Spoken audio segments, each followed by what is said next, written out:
یا اسی طرح اس شخص کو نہیں دیکھا جس کا ایک بستی پر جو اپنی چھتوں پر گری پڑی تھی گزر ہوا، تو اس نے کہا کہ اللہ اس کے باشندوں کو مرنے کے بعد کیوں کر زندہ کرے گا؟ تو اللہ نے اس کی روح قبض کر لی اور 100 برس تک اس کو مردہ رکھا. پھر اس کو جلا اٹھایا اور پوچھا تم کتنا عرصہ مرے پڑے رہے ہو؟ اس نے جواب دیا کہ 1 دن یا اس سے بھی کم.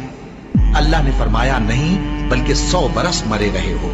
اور اپنے کھانے پینے کی چیزوں کو دیکھو کہ اتنی مدت میں مطلق سڑی بسی نہیں، اور اپنے گدھے کو بھی دیکھو جو مرا پڑا ہے.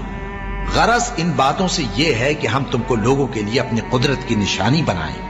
اور ہاں، گدھے کی ہڈیوں کو دیکھو کہ ہم ان کو کس طرح جوڑے دیتے اور ان پر کس طرح گوشت پوست چڑھائے دیتے ہیں.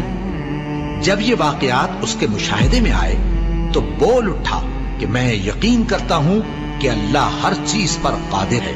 اور جب ابراہیم نے اللہ سے عرض کیا کہ اے پروردگار مجھے دکھا کہ تو مردوں کو کیوں کر زندہ کرے گا، اللہ نے فرمایا کیا تم نے اس بات کا یقین نہیں کیا؟ انہوں نے کہا کیوں نہیں، لیکن میں دیکھنا اس لیے چاہتا ہوں کہ میرا دل اطمینان کامل حاصل کر لے.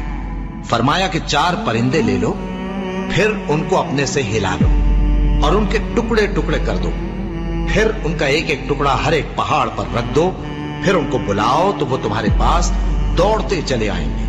اور جان رکھو کہ اللہ غالب ہے، صاحب حکمت ہے. تو حضرت عزیر بھی اللہ کے نبی تھے. معلوم ایسا ہوتا ہے کہ جب یہ بیت المقدس مسمار کیا گیا ہے اور ہیکل سلیمانی مسمار کیا، یہ کہیں باہر تھے، چنانچہ اس تباہی سے یہ خود تو بچ گئے. لیکن جب واپس آئے تو جو منظر انہوں نے دیکھا کہ پورا یروشلم ویران، تباہ برباد، ساری عمارتیں گری ہوئی اور کوئی ایک متنفس زندہ نہیں، تو ان پر ایک شدید مایوسی کی کیفیت طاری ہوئی.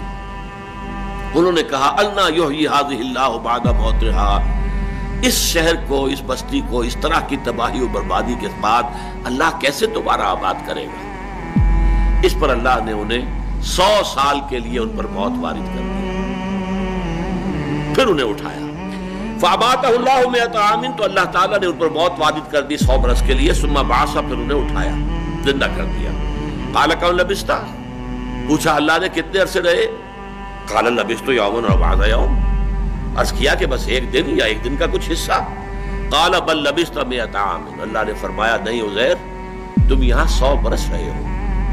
فَانظُرْ إِلَىٰ طَعَامِكَ وَشَرَابِكَ لَمْ يَتَسَنَّهْ، تو اب دیکھو ایک طرف تو تمہارا وہ کھانا اور مشروب جو بھی تھا، آدمی سفر کرتا ہے تو کوئی نہ کوئی توشہ تو اس کے ساتھ ہوتا ہے، تو جو بھی اس وقت ان کے ساتھ تھا کھانا اور کوئی پینے کے لیے مشروب، دیکھ لو اس کے اندر کہیں بساند پیدا نہیں ہوئی، اس کے اندر وہ کوئی بو پیدا نہیں ہوئی، وہ سڑا نہیں ہے، بسا نہیں ہے. لم یتسنہ.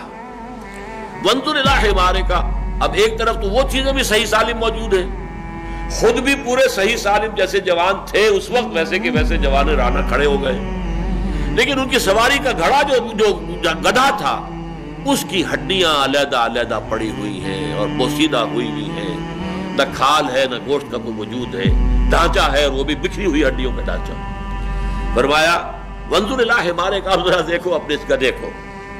وَلِنَجْعَلَكَ آیَةً لِلنَّاسِ، اور یہ اس لیے کہ ہم تمہیں ایک نشانی بنا دیں لوگوں کے لیے.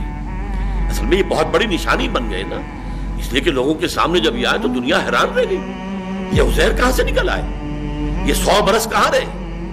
پھر چونکہ وہ حافظ تھے اور سب کو معلوم تھا کہ عزیر ہمارے حافظ تھے، اب ان کا آ جانا منظر عام پر تو گویا کہ تورات انہوں نے جیسے بھی اپنے حافظ سے مرتب کروائی، انہی کے ذریعے سے ایک نشأت ثانیہ حاصل ہوئی، انہی کی دعوت تجدید و اصلاح کے نتیجے میں دوبارہ دینی روح اور روحانی جو ہے ایک جذبہ بیدار ہوا یہود کے اندر، جس سے کہ وہ مملکت مکہ بھی جو ہے اس کی بنیاد پڑی. یہی وجہ ہے کہ یہود کا ایک طبقہ ان کو اللہ کا بیٹا کہتا رہا. یہ جو قرآن میں آتا ہے قالت الیہود عزیر ابن اللہ وقالت النصارى المسیح ابن اللہ، تو یہ عقیدہ ان کا سارے یہودیوں کا نہیں ہے، لیکن یہود کا ایک طبقہ ان کو بھی ان کی اسی عظمت کی وجہ سے کہ ان کی نشأت ثانیہ دوبارہ دنیا میں عزت اور ثروت اور اپنی جو دنیا میں اقتدار انہیں حاصل ہوا ہے، سلطنت اور سطوت، تو وہ ان کے ذریعے سے ہوا، اس لیے وہ خدا کا بیٹا. قالت الیہود عزیر ابن اللہ، یہ تو اللہ کے بیٹے ہیں، بہت مقدس ہے. تو اب دیکھو اے عزیر، وانظر الی حمارک، اپنے گدھے کو، وَلِنَجْعَلَكَ آیَةً لِلنَّاسِ، اور یہ تو اس لیے سب ہم نے کیا کہ تمہیں دنیا والوں کے لیے لوگوں کے لیے ایک نشانی بنا دے. وانظر الی العظام کیف ننشزھا، اب دیکھو تمہاری نگاہوں کے سامنے ذرا ہڈیوں کو کیسے ہم انہیں اٹھاتے ہیں. یعنی وہ ہڈیاں اٹھ کر جڑ کر اور ایک ڈھانچہ پہلے بن گیا، جیسے کہ کسی بھی جانور کا ڈھانچہ جو ہے کھڑا ہوا آپ کے سامنے. جو بایولوجی کے میوزیمز ہوتے ہیں، زیولوجی کے، وہاں کھڑے ہوتے ہیں ڈھانچے. ڈینوسور کا ڈھانچہ کھڑا ہے اور یہ شیر کا ڈھانچہ کھڑا ہے. وہ ڈھانچہ ہو گیا. کیف ننشزھا، کیسے ہم اسے اٹھاتے ہیں، ابھارتے ہیں. ثم نکسوھا لحما، اور پھر دیکھو کیسے اس کے اوپر ہم گوشت چڑھاتے ہیں. پٹھے وجود میں آ گئے.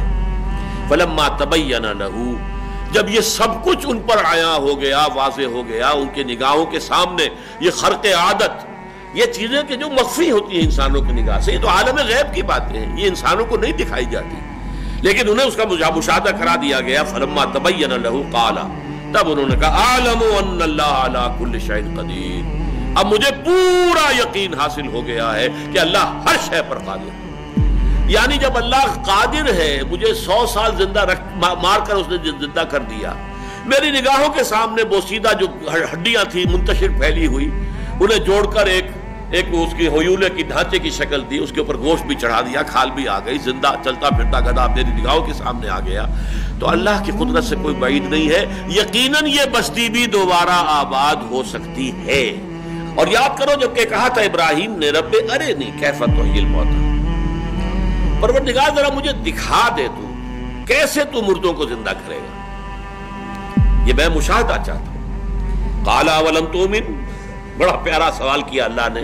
اے ابراہیم کیا تم ایمان نہیں رکھتے اس پر؟ قال بلا، عرض کیا کیوں نہیں، ایمان تو میرا ہے، تصدیق میں کرتا ہوں، مانتا ہوں تو ہر چیز پر قادر ہے، تو مردوں کو زندہ کر دے گا. ولکن لیطمئن قلبی، لیکن ذرا میں چاہتا ہوں کہ میرا دل پوری طرح ٹھک جائے. اطمینان اسے کہتے ہیں کہ سکون کی کیفیت ہو اور اس میں کوئی اتار چڑھاؤ نہ رہے. تو میں نہیں چاہتا کہ میرے دل میں کہیں وسوسے بھی آئیں اور اس طرح کی کیفیت ہو، پوری طرح میرا دل ٹھک جائے، جم جائے اس بات پر اور مجھے یقین کامل حاصل ہو جائے. ولکن لیطمئن قلبی، میں یہ چاہتا ہوں کہ مجھے مشاہدہ اگر ہو جائے تو پھر میرا دل بالکل مطمئن ہو جائے گا. قال فخذ اربعۃ من الطیر، اللہ نے فرمایا اچھا 4 پرندے لے لو. بعض روایات میں آتا ہے کہ یہ مور اور مرغ اور ایک کوا اور ایک کبوتر. خذ اربعۃ من الطیر، ہو سکتا ہے یہ تالمود کی روایت ہو. ہمارے ہاں کیونکہ تفسیری روایات میں تالمودی روایات جو ہیں وہ کافی کثرت کے ساتھ آئی ہیں، چنانچہ اس میں غالباً یہ 4 پرندوں کے نام بھی آئے ہیں. قال فخذ اربعۃ من الطیر، پرندوں میں سے 4 کو لے لو. فصرہن الیک، انہیں اپنے ساتھ ہلا لو. یعنی جب جانور آپ کے ساتھ ہل جائیں تو آپ کی سیٹی پر، آپ کے بلانے پر دوڑتے ہوئے آتے ہیں. یہ پیٹس جو ہوتے ہیں، جو معاملہ ان کا ہوتا ہے، پالتو جانور، تو ان 4 پرندوں کو اپنے ساتھ خوب سدھا لو، ہلا لو.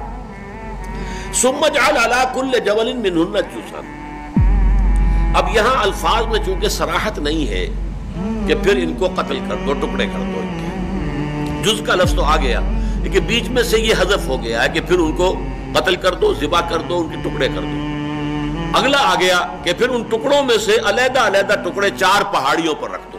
ثم اجعل علی کل جبل منہن جزءا، تو گویا کہ اجزاء پہلے کرو، ٹکڑے کرو، اور روایات میں آتا ہے کہ ان کے سر علیحدہ کرو، ان کے پر علیحدہ کرو، ان کے دھڑ علیحدہ کرو، ان کی ٹانگیں علیحدہ کرو. یہ 4 حصے کر کے اور پھر سب کے سر ایک پہاڑی پہ رکھا اور سب کے پر دوسری پہاڑی پہ رکھا، سب کی ٹانگیں جو ہے وہ تیسری پہاڑی پر اور سب کے دھڑ جو ہے چوتھی پہاڑی، یہ رکھا. اور پھر ثم اجعل علی کل جبل منہن جزءا ثم ادعوہن، پھر ذرا انہیں پکارو، آواز دو یا سیٹی جو بھی ہوتی ہے. یاتینک سعیا، وہ تمہارے پاس آ جائیں گے دوڑتے ہوئے. وعلم، اور جان لو، اچھی طرح جان لو، یقین کر لو، ان اللہ عزیز الحکیم، کہ یقیناً اللہ تعالیٰ زبردست ہے، کمال حکمت والا. نہ اس کی قدرت میں کوئی کمی ہے، نہ اس کے اختیارات میں کوئی تحدید ہے، کوئی لیمیٹیشن ہے، نہ اس کی حکمت میں کہیں کوئی کمی اور نقص ہے. عزیز ہے، زبردست ہے، حکیم ہے، حکمت والا ہے.